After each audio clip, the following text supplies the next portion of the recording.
Espaço Empreender, a voz de quem contribui com o desenvolvimento de nossa cidade. Emprego, oportunidades, negócios e um pouco da história de nossos empreendedores. Espaço Empreender, aqui na Tirol FM. Muito bom dia, começa agora mais um Espaço Empreender. Programa da Tirol FM destinado a todas as pessoas que fazem a diferença em Teutônia e região. Hoje nós recebemos Jordana de Queiroz, da ONG Fazer Morada. Bom dia, Jordana, tudo certo? Bom dia, Bruna, bom dia a todos os ouvintes. Bom, Gil, quero começar sabendo um pouquinho mais de ti antes da gente falar da ONG. Então me conta, como é que foi tua infância, onde é que tu estudou? Tu é natural daqui mesmo? Não, natural de Bom Retiro do Sul, mas digamos que eu fiz um aninho, deu a festa de um aninho ainda lá e meus pais vieram para Teutônia. Então eu tenho 34 anos hoje, então faz 33 anos que eu sou de Teutônia. Ah, então já abraçou Teutônia e a escola também foi por aqui. Sim, toda a minha infância foi aqui. A escola, eu estudei a infância no August, né? E aí eu acho que eu tava na terceira. Aí meus pais colocaram também no colégio do IESEG, na época era IESEG, né? E aí ali eu fiquei até a oitava. E aí, então, eu fiz o meu ensino médio no Augustin de volta. Aí eu fiz o meu ensino médio lá. Aí comecei a trabalhar um pouquinho, sabe? Já na quase 14 anos. Meio turno eu trabalhava numa padaria, assim. E aí é onde eu queria estudar de noite para poder estar ganhando minha forma, né? Meu pai também deu oportunidade de trabalhar na empresa dele, assim, né? Então, era uma forma de eu querer trabalhar e poder estudar à noite. Eles confiaram que eu ia ser uma boa menina. E eles deixaram eu estudar de noite, assim, foi bem bacana a minha parte da poder estudar de noite também. Foi uma opção tua, então, querer começar a trabalhar cedo? Sim. Você me apresenta a família, então. O meu pai é o Garibaldi, né, e a minha mãe é a Jandira.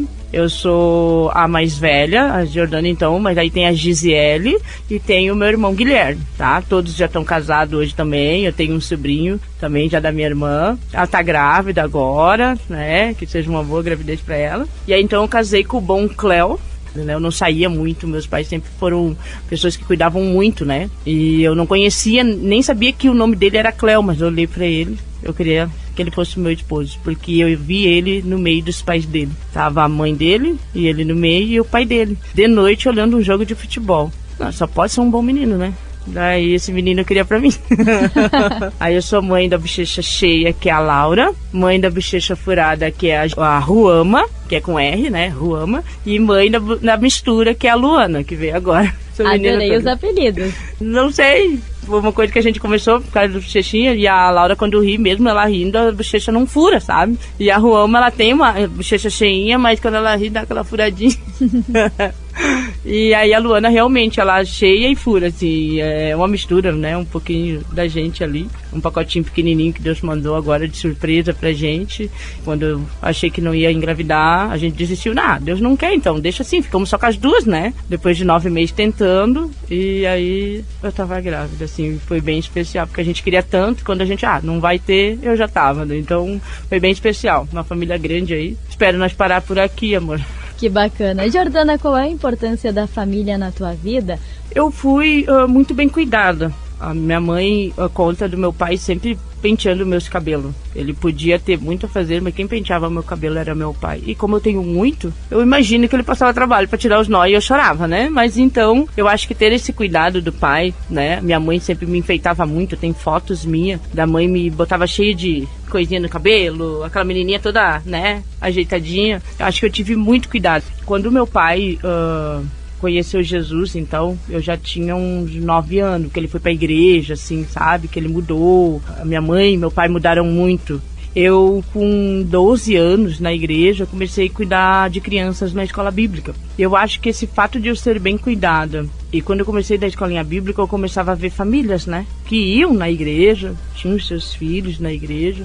Eu começava a ver crianças, e automaticamente eu fui crescendo, e eu também vi essas crianças crescer. E ali eu acho que eu parava para pensar no tipo de mãe que eu queria ser. Eu começava a entender que algumas coisas não contribuíam. Eu ouvia a fala da criança e fala da mãe, consegue me entender? Eu ouvia o que a mãe pensava, mas eu via o que a criança queria transmitir e não conseguia. E eu comecei a pensar que eu precisava entender sobre ser mãe. E ali eu comecei a estudar sobre ser mãe. Ali eu sabia que eu precisava ser diferente. E eu me lembro como se fosse hoje. Eu me batizei, me entreguei nas águas a Cristo com 11 anos. E uma pastora perguntou pra mim: o que vai ser quando ser grande? Daí eu disse assim: olha, eu não vejo estudando muito. Eu vou casar cedo, eu vou receber o meu marido com a comida pronta e criar bem meus filhos. Isso era uma coisa fixa na minha mente com 11 anos já. E eu via depois, com um tempo, cada vez mais certeiro isso no meu coração, que eu começava a ver alguns ficarem maior, não vendo a hora de fazer 18 anos para não precisar mais obedecer e ir na igreja. E isso doía para mim, imaginando a dor do pai e a mãe também. Para mim, fazia eu pensar: o que dá errado ir na igreja então? Isso me fazia pensar. E eu comecei a entender que eu precisava ser essa igreja cada vez mais. Ser eu.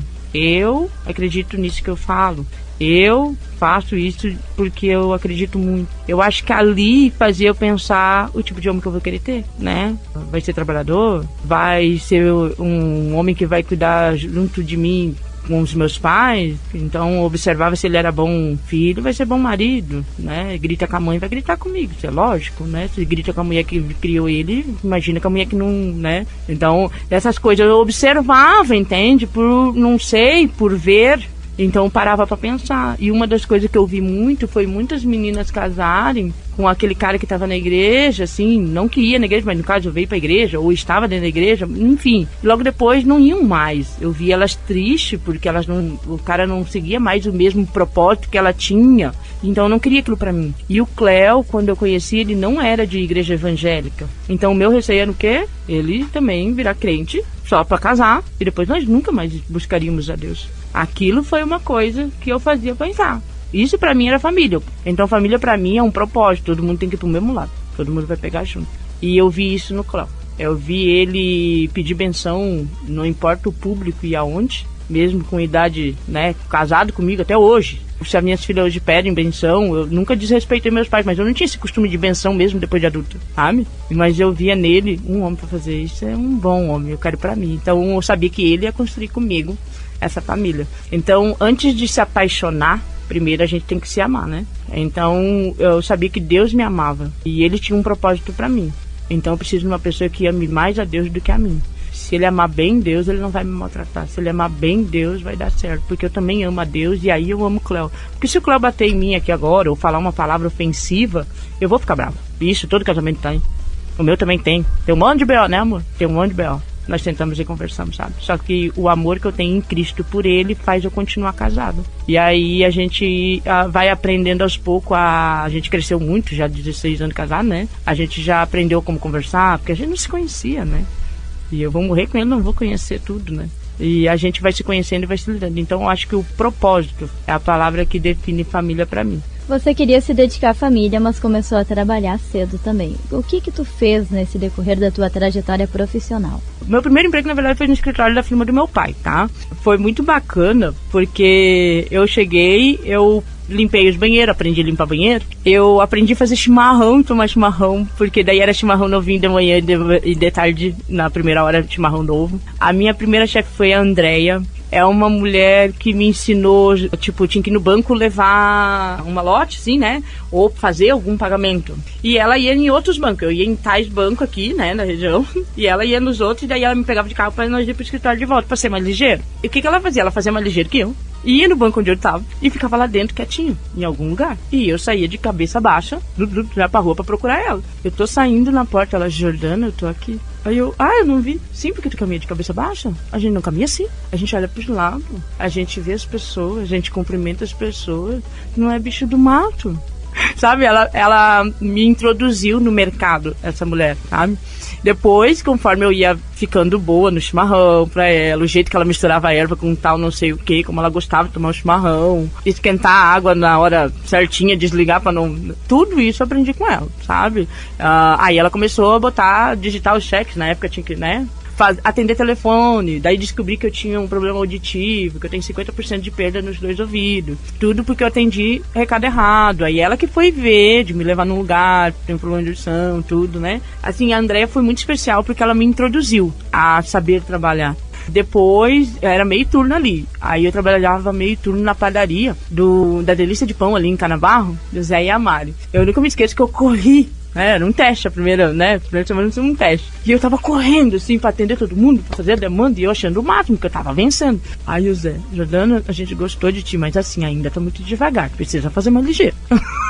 E eu achando, meu Deus, né? Então eu fico pensando o quanto a oportunidade de trabalho pra quem tá começando é muito importante, às vezes, não olhar que a pessoa não sabe. Ela tá tentando, ela precisa que alguém, sabe aquela pedra pulindo? A orientação. Se as pessoas olharem assim, tem adolescentes ali que se tu lapidar bem, vão dar ótimos trabalhadores, entende? Então eu agradeço muito a quem confiou em mim lá atrás, né? Então meu primeiro emprego era no meu pai de segunda a sexta, daí eu trabalhava de manhã na padaria, né? Aí final de semana também tinha que trabalhar ali, né? E muitas vezes, como eu não ia a baile ou festa, as meninas queriam ir, ou no outro dia não iam conseguir, faz no meu lugar, né, pra gente... E eu aproveitava e trabalhava, então eu trabalhei muito. Eu trabalhei até casar nesses 2 empregos, com meu pai e nessa padaria. Daí, como eu fiz 18 anos, eu tinha na minha cabeça que eu precisava trabalhar num lugar o dia inteiro, só num lugar. Não sei porquê, era como se eu não fosse mais adolescente, não sei.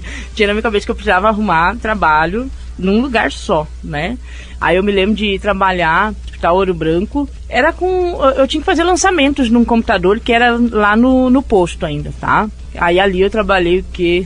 2 anos, eu acho. Aí eu engravidei, daí ali eu não trabalhei durante a minha gestação. Durante a minha gestação eu já estava em casa. Eu voltei a trabalhar depois que eu ganhei a Laura no Coros do Bom Retiro, que hoje não temos mais, né, uma fatalidade que às vezes acontece no mundo empresarial, né, empresas fecham, infelizmente, deixando desempregado. Mas eu fui trabalhar no Coros do Bom Retiro. Depois do Coros do Bom Retiro, eu acho que eu fui na Lapele também trabalhei, e na Lapele eu saí daí por causa de um problema de saúde. Eu voltei a trabalhar depois da Lapele com eventos daí, mas foi um bom tempo sem trabalhar por causa do meu problema de saúde. Jordana, você trouxe pra gente aqui a importância da religião da tua vida, propósito de família, também sobre confiança e sempre envolvida em comunidade, conversando com gente. E aí eu chego na ONG Fazer Morada. O que é a ONG? Como ela surge? De que forma você se envolve com ela? A ONG, então,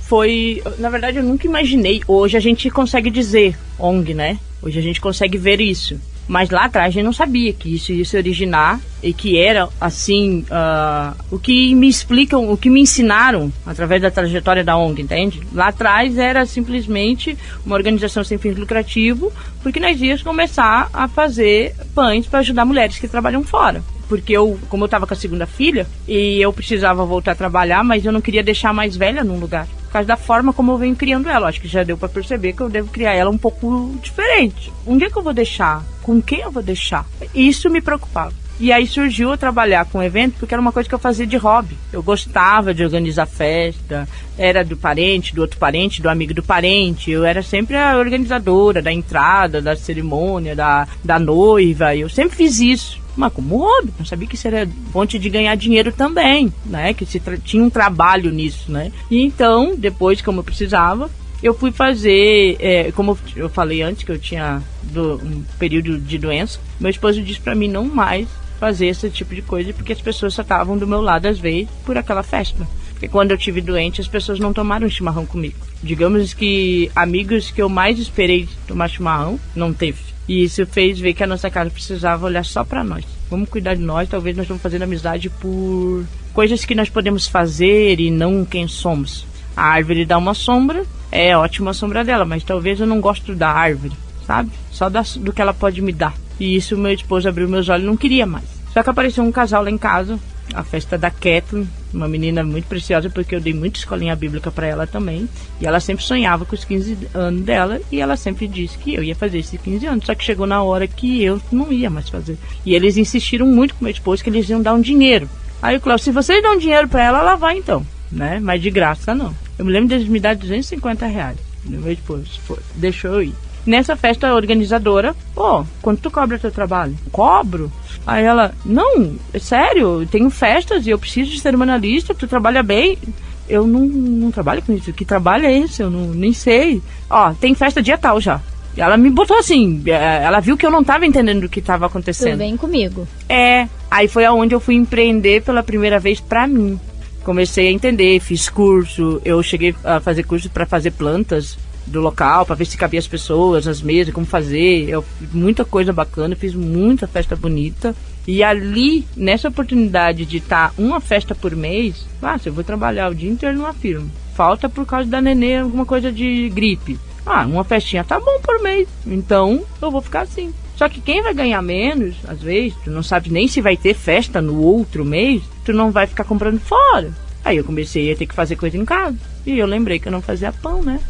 Uma mulher disse que mulher boa só é boa quando faz tudo. Eu disse, tô ruim então, porque eu não sei fazer pão. Fui com farinha pra casa da minha mãe. Mãe, me ensina a fazer pão. Ali eu fiz pão, ficou bom, eu dei pra vizinha. E ela gostou, eu dei pra uma outra vizinha, pra outra. E aí surgiu 7 vizinhas ganhando pão meu. E eu disse, tomando chimarrão, se essas vizinhas me derem farinha, a vizinha do lado delas podem ganhar pão. Se todo mundo fizer isso, Teutônia alimenta outra cidade. Aí o Cléo, se Deus quer, essas coisas acontecem. Ali surgiu, então, vamos fazer pão para quem está trabalhando fora. Porque às vezes a gente olha para o necessitado no sentido, as pessoas perguntam, onde é para necessitados? Logo vem essa pergunta para mim. E, na verdade, a necessidade pode ser tanta, né? De um abraço, de um olhar, de um sorriso, de um bom dia. A necessidade, ela é muito ampla. E se eu trabalho na necessidade do que o meu olho vê, eu posso errar. Um pastor me ensinou que foram num lugar fazer festa durante o dia, com lanche para as crianças, cortar cabelo, fazer unha. Fizeram uma obra, um projeto missional, né? Missionário na cidade. No outro dia, um senhor bate na porta desse pastor e eu queria que pagasse a minha luz e me desse um rancho. Aí ele, não, mas não é isso que a gente faz, a gente fez aquilo que a gente fez ontem. Aí ele, mas deviam me dar a minha luz e o meu rancho, porque eu sou cabeleireiro e vocês cortaram o cabelo de todo mundo, como é que eu vou ficar esse mês? Ou seja, fazer o que os olhos estão vendo e não o que Deus está pedindo para fazer. Então a gente sempre precisa entender, além, fora dos nossos olhos, o que realmente a pessoa está gritando dentro dela. Parece ser necessário tirar a vida. É uma necessidade, daqui a pouco a pessoa está nesse momento, né, com uma dor e não quer mais viver. Será que é isso? Ou seria um outro detalhe se resolver? Que bom que eu fiquei viva ainda.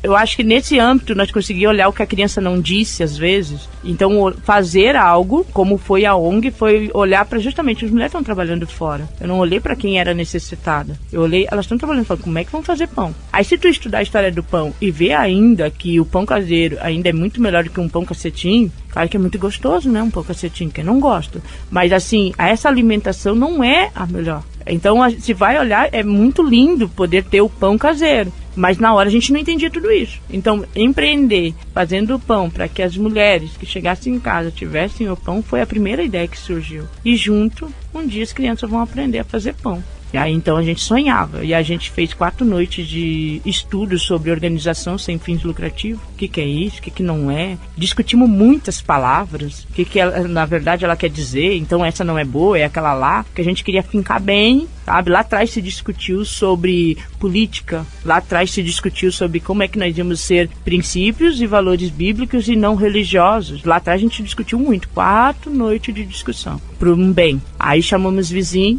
Veio 23 famílias na minha casa e se falou de fazer a ONG, fazer pão, uns com medo, outros com, isso é legal, mas se acontecer assim, tivemos uma manhã de conversa, mas se levantou pessoas, eu vou, pode dar o meu nome, porque tinha que dar nome, sabe, eu dou muito crédito ao nome, que as pessoas valorizarem pessoas que elas não conheciam. E deram o nome delas, que é valioso para elas, né? E aí, com esses nomes, a gente fundou, então, a diretoria. Daí começou a se fazer pão. Hoje são quantos voluntários e vocês têm uma média de quantos pães vocês fazem, quantos vocês atendem? Assim, lá atrás, como era só o projeto do pão, né? Eram 3 vezes por semana, toda segunda, quarta e sexta. As famílias eu consigo saber quantas pegam na segunda, quantas pegam na quarta e quantas pegam na sexta. Hoje são 2 vezes por semana porque a gente já tem mais trabalho para fazer, a gente não vencia mais as 3 vezes. E a gente viu que também 3 vezes, às vezes, não era necessário. Então 2 vezes sai pão. Hoje é muito mais pão, mas na época a gente fazia às vezes dias, num dia sem pão. Mas daí era datas específicas que nós queríamos entregar. Amassar pão eu já amassei muito, tá? Eu não tenho essa conta. na minha cabeça. Hoje, em média, por semana, são 50 pães. São quantos voluntários envolvidos? Todas as crianças que estão lá são voluntárias, todos os pais que estão lá são voluntários, a diretoria é voluntária, então vai olhar assim, são 100 e poucas pessoas, né, voluntários na ONG hoje. Mas não é tudo isso que está lá todo dia. Todos somos voluntários para poder praticar a parte voluntária quando chega lá. E a gente também não deixa a pessoa chegar lá sem conhecer o que é ser voluntário. Até porque hoje, como eu tenho criança, eu preciso saber quem chega, né? Eu não sei quais são as intenções das pessoas, às vezes está tão perto de uma criança. Tudo isso eu preciso conhecer. Então, primeiro a gente tem um estudo com o voluntário, né? Passa o que é a ONG, a gente consegue conhecer o voluntário um pouco. Mas então todos os pais que estão lá são voluntários, todas as crianças. Mas eu tenho, toda segunda-feira, 2 mulheres que há 3 anos batem um cartão lá. Toda segunda-feira. Toda quarta eu tenho uma menina, adolescente, que vai lá. Ela ama, tá lá toda quarta-feira. Toda sexta-feira eu tenho uma senhora que eu cheguei a fazer a festa dela de 70 anos com a gente, né? A dona Selma. Toda sexta ela tá lá, ela vem caminhando e é longe a casa dela. Às vezes ela consegue uma carona, senão ela vem caminhando e eu fico olhando pra ela, por que tu vem caminhando, céu? E ela adora chegar lá. Eu fico bem quando eu tô aqui. Daí ela chega e passa a tarde com a gente. E nós temos a Bruna também, que ela tá hoje também na diretoria, que também é na sexta. Então eu tenho lá fixas, que sempre estão lá batendo cartão, e eu tenho pessoas que aparecem, a cada 2 semanas estão lá. Intercalado, cada um ajuda da forma que pode, quando pode. Porque todos são, né? Gil, onde fica a ONG? E aí, rapidamente, não é só pão, né? A gente pode falar mais horas aqui sobre a ONG, isso vai ficar para um outro momento, afinal nosso tempo é um pouco curtinho, né? Mas rapidamente cita alguns projetos além do pão pra gente. Nós temos o Pão Solidário. A ONG é dividida assim de frente em 3. Pão Solidário, Projeto Semente e Oficina da Esperança. Pão Solidário a gente já mostrou aqui, né? As famílias dão um kit para 10 pães, 7 é da família que doou, 3 vai para uma outra família. E aí ele não tira os 7 pães de vez, né? Ele pega 1 por semana ou 2 por semana, depende se a família é maior, aí é 2 por semana. E quando terminar os 7, a gente diz o que precisa trazer de novo, nunca é o kit inteiro,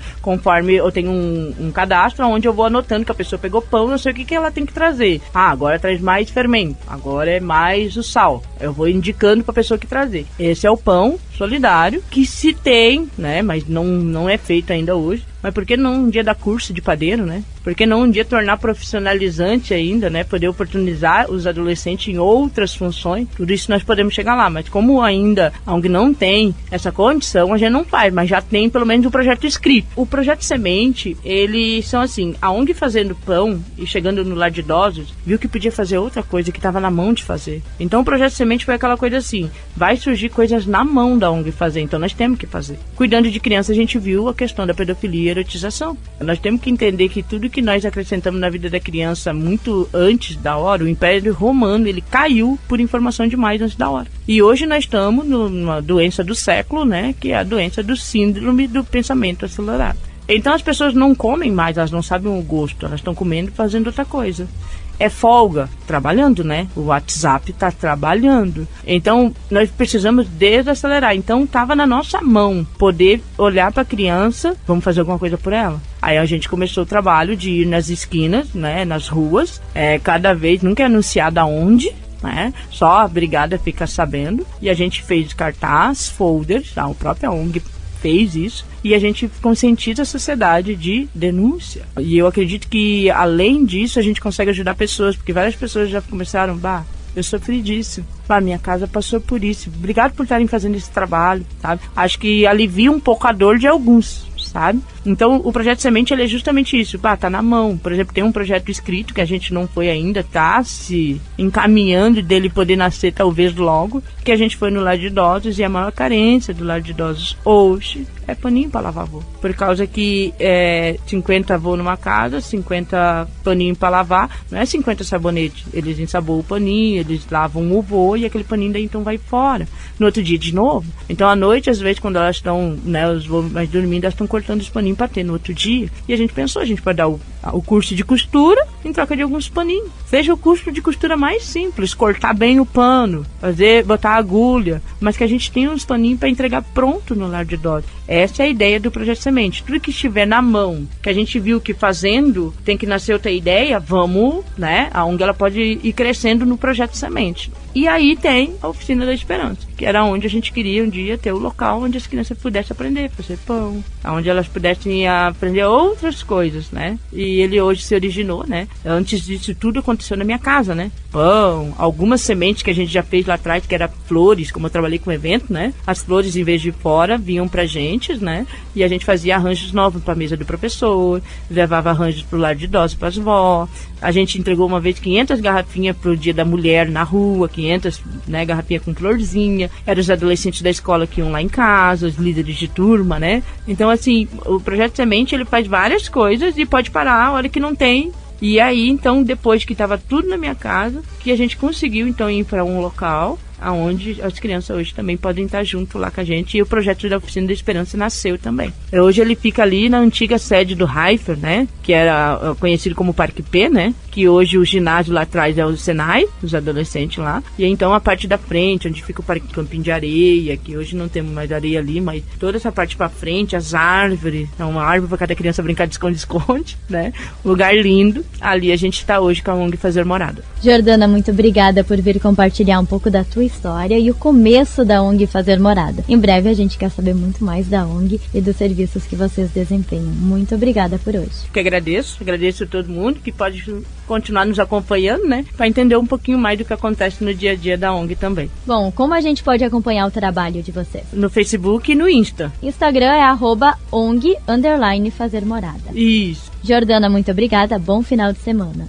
Obrigada para vocês também. Esse foi o Espaço Empreender de hoje com Jordana de Queiroz. Nós falamos sobre a ONG Fazer Morada. Para você, um ótimo final de semana e até o próximo programa.